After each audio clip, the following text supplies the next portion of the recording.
16 in Trinidad and Tobago as we look at the Southern Main Road in Curep. Quite a bit of work going on there, and no doubt that work will continue apace when the workers start their shift, no doubt in a little while from now. But let's return to studio as we have lots of issues on the table, because we are joined by Minister of Labour and Small Enterprise Development, Senator Jennifer Baptiste-Primus. There were a few announcements regarding job creation and the labour sector in the budget presentation of the Finance Minister almost 2 weeks ago. The most significant among many other initiatives would have been the increase of the minimum wage from $15 to $17.50, the expansion of the on-the-job training program, the OJTs, 15% increase for CPEP and URP, and so quite a few other incentives as well. And therefore we have the Minister here with us, Senator Baptiste-Primus, joining us. Very good morning to you, Minister. Thanks very much. Good morning, Fazir. It's my pleasure to be here. You look very refreshed, I must say. Yes, thank you very much. I want you to promise me one thing, Fazir. Tell me. When you ask me a question, allow me the space to respond. You are like a machine gun, you know. You're like a machine gun, you know. But Minister, this is not like we don't have unlimited time. Yes, but at least allow me to get the salient point out. You can't take a year and a half to respond. Let's agree on that. All right. So let me start right away with the obvious question. Did the government, as they are being accused of by the opposition leader, shut down the debate in the same way they did last year? Firstly, one has to be careful, the population has to be very, very careful about internalizing the propaganda of the opposition. Now, anyone who is familiar with the procedures in Parliament would know how a debate ensues. The Minister of Finance presents the budget.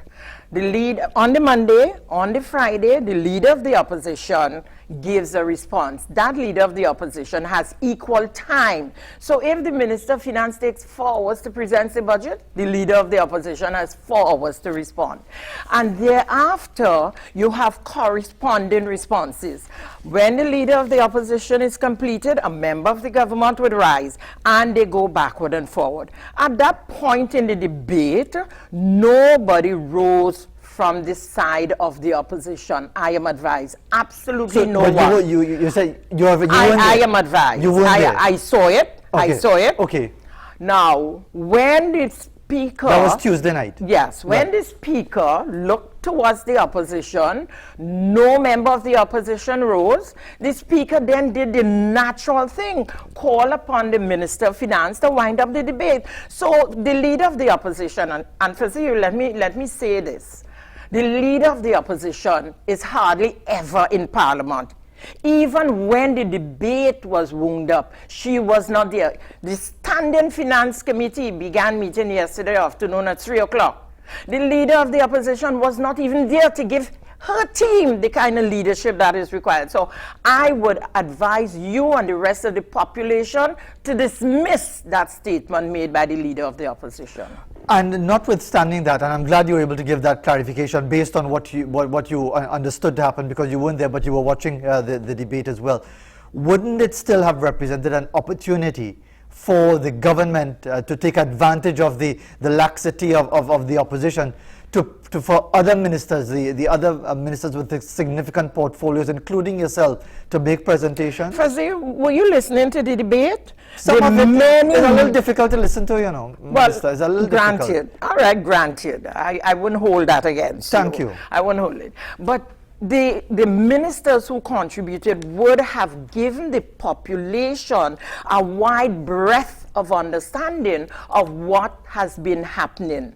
The other ministers, we are in the Senate, and the debate in the Senate starts next week, Wednesday, and I could share with you, I could assure you, I will be the first speaker off the bat come next week, and the other ministers will have an opportunity to present in the Senate. So you open the batting next week? Yes, although don't talk cricket with me, please, Fazir. I don't know much about cricket. That's okay. Many of us don't know nothing about cricket. We still You? looking out. No. But You're a cricket aficionado? Thank you very much for the magnificent. It's good to get that at this hour of the morning. Let's deal with the issues on coming out of the budget presentation in relation to the incentives that have been presented, the increase to the minimum wage, 15% increase for CPEP and URP, and the increase in the OJT program and so on. It's really building up towards election season, isn't it? Well, first of all, let me disabuse any notion that those measures in the budget that you just enunciated, which impact on the ministry I have the honor to lead.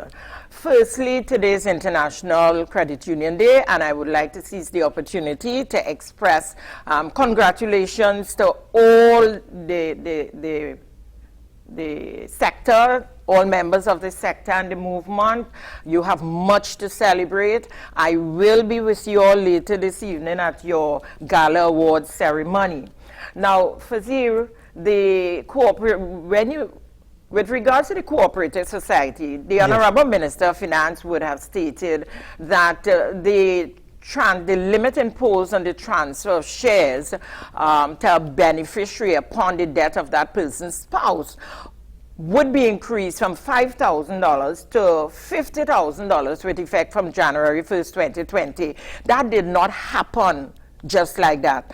The members of that community, they have lobbied for many, many years for this limit. As a matter of fact, their recommendation was for this limit of $5,000 to be completely removed. The Minister of Finance requested the Ministry of Labor earlier this year to give our comments on the removal of this 5,000 limit. The Commissioner of Cooperatives, Ms. Andrea McKenna, formed a small team of public officers, 3 persons, who sat and discussed and came up with a research paper. Their recommendation was to increase the limit from $5,000 to $40,000. In considering the issue, the Prime Minister and the Minister of Finance agreed to increase it, to bump it up by $10,000 to $50,000. So this is not an election gimmick. This arose out of a lobby from the cooperative movement. Isn't the timing of it curious that all of this would be happening No. time? Local government coming up, general election next year? Since I became the Minister of Labor, I have been meeting with the sector itself, and they have been lobbying, they have been writing, we have been looking at it, and it 4 years to sort it out? Fazil, let me tell you this. You see, in government, it could be a little bit frustrating because everything takes time, because there are checks and balances in the system. It is slow, Fazil, but it is sure, and therefore this limit that has been increased from $5,000 to $50,000, I can tell you members of this sector are extremely happy over that. In addition to that, the cabinet appointed a small subcommittee, which was headed by my colleague, Senator the Honorable Robert Lee Hunt, to meet with the sector to determine once and for all whether they'll go as, because the sector has been lobbying for several years for the ability to engage in certain banking services. And they did not want to go under the central bank. So that small subcommittee of cabinet that I refer to as the Lee Hunt Committee met with the sector and finally arrived at an agreement that an independent authority will be established that would govern and manage the sector. One of the reasons for that, Fazir, is that the Ministry of Labor, the cooperative division, has not really kept pace with the huge developments taking place within the cooperative sector. Why is that? Why hasn't it kept pace? I can't answer you. I can tell you. Are you in the ministry? No, I'm going on to, I can't tell you. I can tell you what I met when I got here, an analysis of the situation, excuse me, and the need for us to engage in institutional strengthening. And therefore, when we assess where the division is, where the sector is, we realize the shortfalls. So that the sector has agreed to this independent authority that independent authority will be governed by a board, 4 members from the sector, 4 from government, with an independent chair managing that new authority, and therefore the deposit insurance fund will look after any untoward situations that develop. Now that is going to take some time to bring on board. So in the meanwhile, we at the ministry, we will continue with our institutional strengthening to strengthen. We have very efficient officers, but we need, Fazir, in any organization, you will find that they are slackers, but you can't fire the slackers because not that they can. I'll come to that just now. Let me just finish this point on it. So that that is going to take a little while. In the meanwhile, we would collaborate with the central bank with regards to the institutional strengthening of the cooperative division. So that is going to be a work in progress. Minister, with regards to what you just said. About firing people. Let me disabuse that notion that persons, the public have, that a public officer can't be fired. And I understand but why. But just boasted that this PNM government has not fired a single gazetted officer. Fazir, allow me to respond to this issue. Yes. It is not that they can't be fired, okay? Is that they don't want to? No. It is, you have to document. You have to, and I am telling you this based on my experience in my former incarnation, where we won 95% of our cases, not necessarily because the officer may have been innocent.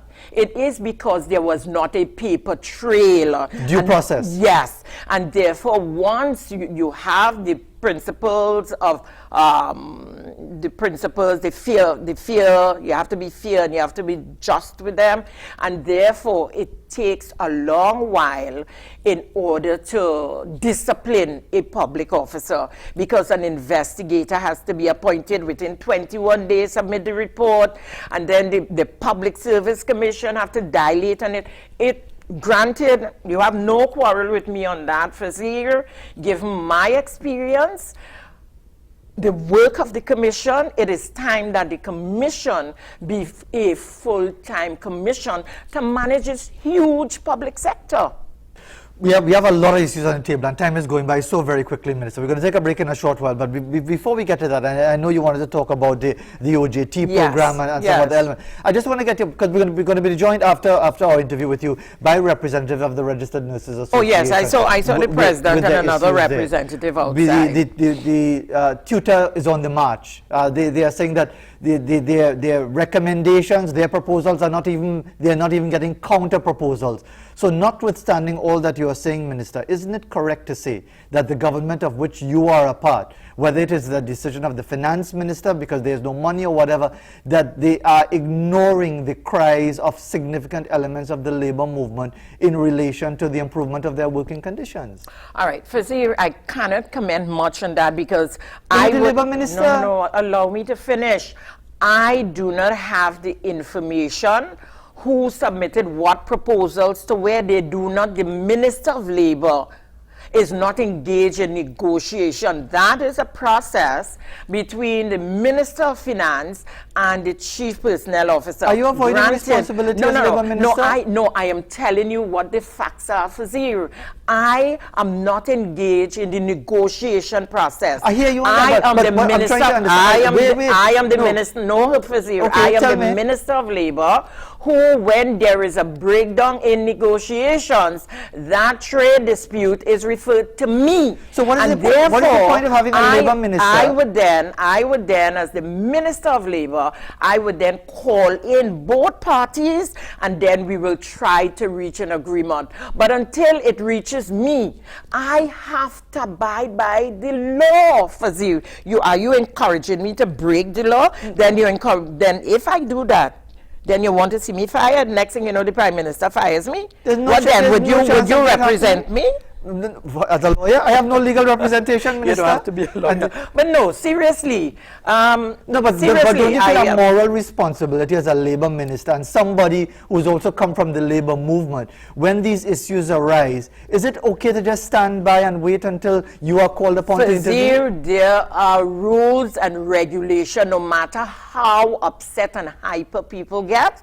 There are rules and regulations. For example, with regards to tutor, if tutor is not getting the responses that they need from the chief personnel officer and they make a submission to the Minister of Finance, there is no response, tutor can move that issue along the industrial relations process. And therefore, once it comes to the Ministry of Labor, we have a very professional team headed by our Chief Labor Relations Officer. I would intervene, preside over those activities. I mean, the president of the Nurses, Trinidad and Tobago Nurses Association, Registered Nurses Association, whom you said would come on afterwards. There was a problem with a particular RHA, and he requested my intervention. I called in both parties and settled the issue. You didn't hear about it. Nobody heard about it. So no one from Cuta has requested the intervention of the Labour Minister? No, no one has requested my intervention, but you have to recognize, Fazil, whether I came up in the labor movement or not. As the Minister of Labor, my role is clearly defined, and wherever I see the need to intervene, I do. Perhaps I should come on your program every time I intervene to share it with the population. You can give us a call and let us know. But just to come back before you come back, just remember why you want to come back to. Okay. We have to take a break. We have to fulfill some commercial obligation. We have to pay the bills. So it's a private station. It's not like a government and station. And they pay you well, I understand. It's not like a government station where you're giving away free money. I understand they pay you well for serious. Very well. and I'm comfortable with it. It ain't no government money I get. You are one of the few persons I've heard say, yes, I'm comfortable with the salary. Congratulations to this. I earn it. I ain't doing it for free. Yes. We will be back right after this break. There should be an interesting few minutes left with the Labour Minister. We'll be right back.